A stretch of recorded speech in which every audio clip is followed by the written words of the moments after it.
Prime Time News this evening. Prime Minister warns of prosecution following the disappearance of vaccine vial. Health Minister gets COVID-19 vaccine. And another field hospital to open next week.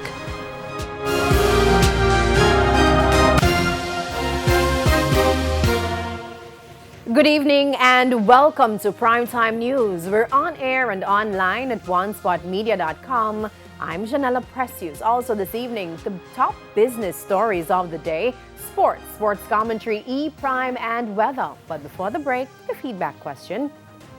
And this evening we're asking, with the health minister taking the COVID-19 vaccine, are you more confident in receiving the injection? You can share comments online, facebook.com/Television Jamaica, and tweet us at Television Jam. Please stay with us. Primetime News returns after this break.